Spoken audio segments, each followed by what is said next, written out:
to potentially step in and do something about it? Yeah, I think it's, you know, sport is a microcosm of life and of society. And I think right now, Coach White unleashes fury after Fever's shocking loss to Sparks. What is going on, World Hoop Nation? Get ready because we're diving headfirst into a WNBA controversy that has set the league on fire. Or beyond today. Yeah, late last night. I think it's very much a day-to-day thing, how she responds to treatment. You know, I stay in my lane and let our Leaving fans and even coaches absolutely livid. You thought you knew drama? You haven't seen anything yet.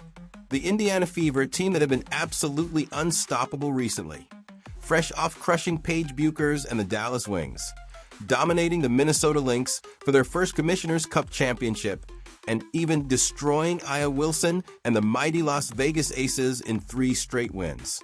We're riding a wave of unprecedented momentum. Hard on myself. I felt like I had to look a certain way, talk a certain way, dress a certain way to get and fit in. But in actuality, I lost myself in that. So I was really hard on myself. Be easy on yourself. Everyone, and we mean everyone, expected them to easily handle the Los Angeles Sparks, a team that's been struggling all season, literally one of the worst in the WNBA. Even without their biggest star, Caitlin Clark, this was supposed to be a walk in the park. But what unfolded next was so infuriating, so unbelievable, it will make your blood boil. The officials made calls so egregiously bad, so inconsistent, that Indiana Fever head coach Stephanie White, a woman known for her composure and professionalism, could only utter 5 words that perfectly encapsulated everything that's wrong with this league. 5 words that echoed the frustration of every single Fever fan watching. We want to know, what do you think of the WNBA referees? Let us know down in the comments below. Let's get into it. World Hoop. We should have won this game. There was inconsistencies in the officiating. Those are the chilling words of Coach White after the game. And believe us, when you see the second half, you'll understand why. The Fever walked into this game already limping, missing their biggest star, Caitlin Clark, who was sidelined with a left groin injury. This marked her 5th straight game on the bench. A significant blow considering the team's entire offensive flow hinges on Clark's unparalleled playmaking ability, her court vision, and her scoring threat. Without her, the Fever transform into a completely different beast, or rather a different lack of beast. Coach White herself admitted this morning that holding Clark out was a difficult but necessary decision, prioritizing her long-term health.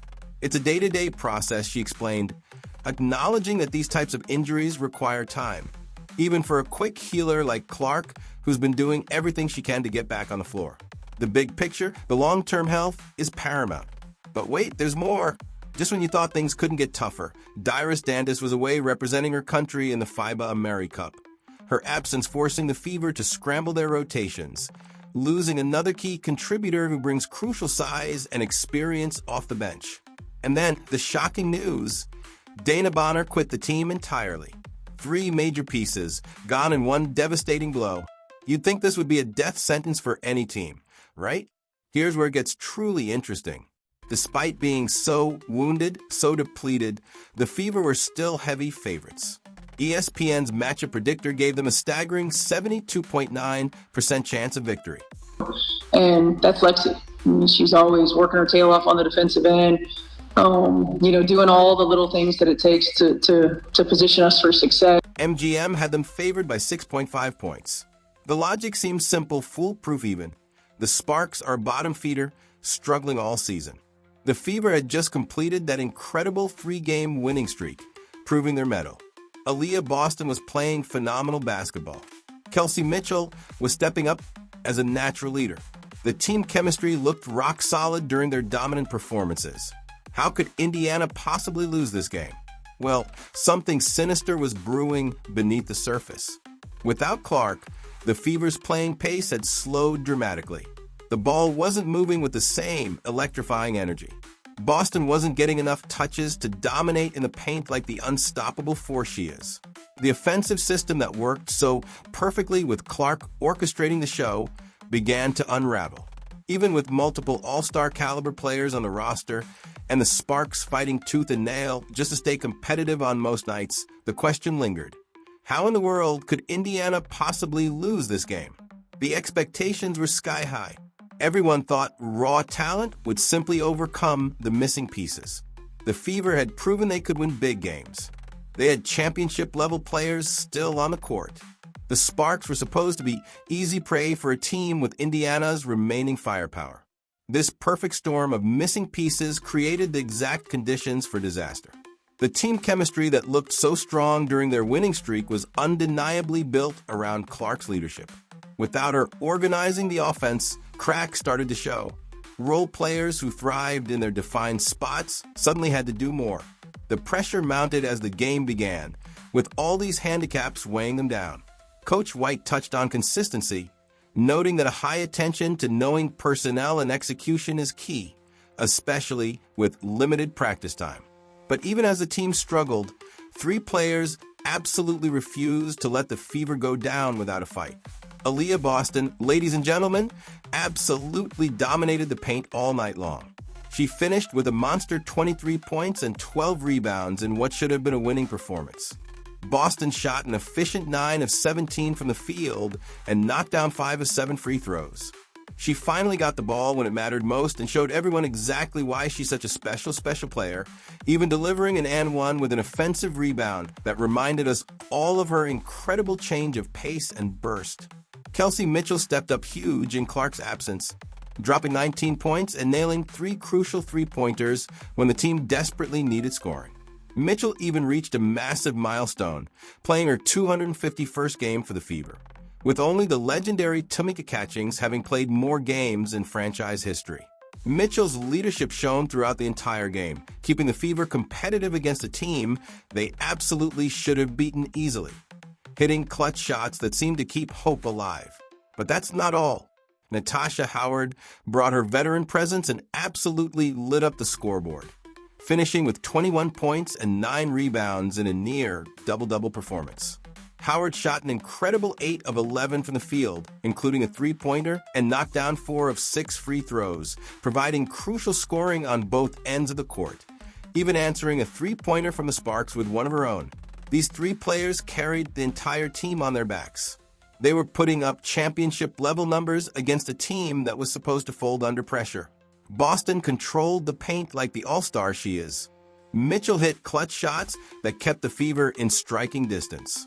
Howard used her experience to make plays that younger players simply can't. Picture this: Boston dominating inside, Mitchell hitting shots from everywhere, Howard making veteran plays that kept hope alive. The comeback was right there for the taking. The crowd could feel it building. The momentum was undeniably shifting toward Indiana. But here's where it gets truly infuriating.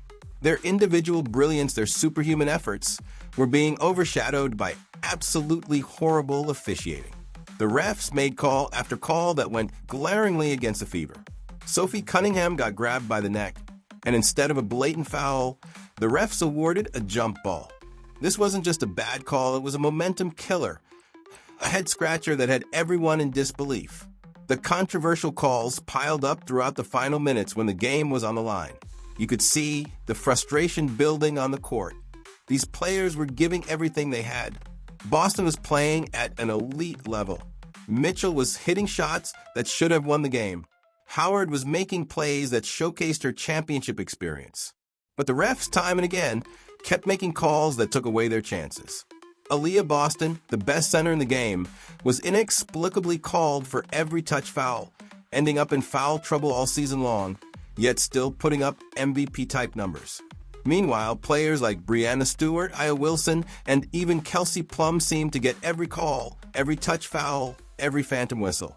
But for Clark, the physicality, the WNBA's supposed toughness, seems to magically disappear. And when it came to the Fever against the Sparks, it was foul after foul, calls that simply didn't exist. There was Kelsey Plum elbowing Lexi Hall and then purposely stepping over her so she couldn't get up with a ref right there, and no foul was called. Natasha Howard drives and gets slashed across the face? No foul, just out of bounds. Michaela Timpson, watch these 2 calls in a row where she does nothing, gets hit, and they call a foul on her. It was a sloppy basketball game thanks to the officials. The heartbreak was visible on every player's face as they watched a winnable game slip away because of factors completely outside their control. After watching her team fight so hard, only to lose in such heartbreaking fashion.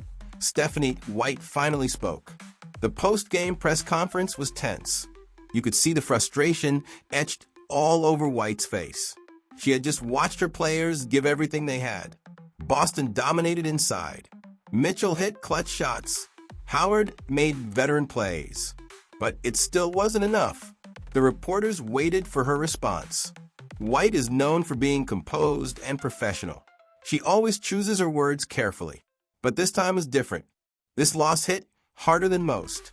The Fever had just lost to one of the worst teams in the WNBA. They were supposed to win this game easily.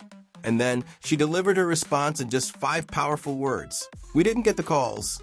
That was it. 5 words that said absolutely everything about what happened in those final minutes. The frustration was clear. The disappointment was obvious. White had watched her team get robbed of a victory they deserved. Let's talk about the specific calls that changed everything. Sophie Cunningham got grabbed by the neck. The refs called a jump ball instead of a foul. That's not basketball. That's favoritism toward the Sparks. Aaliyah Boston kept getting called for touch fouls while the Sparks got away with much more physical play. The double standard was obvious to everyone watching. White's statement represented every Fever fan's anger and disappointment. She spoke for everyone who watched that game. Fans were screaming at their televisions. They saw the same horrible calls that decided the outcome. White's 5 words gave voice to their frustration. She said what everyone was thinking. This moment connects to the bigger picture of the Fever fighting against unfair odds. They're missing their best player. They're dealing with injuries and roster changes. Now they have to overcome bad officiating. 2. The challenges keep piling up for this team. But here's the amazing part. This loss actually proves the Fever's incredible talent and undeniable potential. They almost beat the Sparks despite literally everything working against them. Boston played at an all-star level. Mitchell stepped up as a leader. Howard brought veteran presence. The pieces are absolutely there for something special. This heartbreaking defeat becomes fuel for future success, a fire in their belly for when Clark returns and the team finally gets healthy. White's 5 words reminded everyone that this group refuses to accept unfair treatment. They're building championship character through adversity.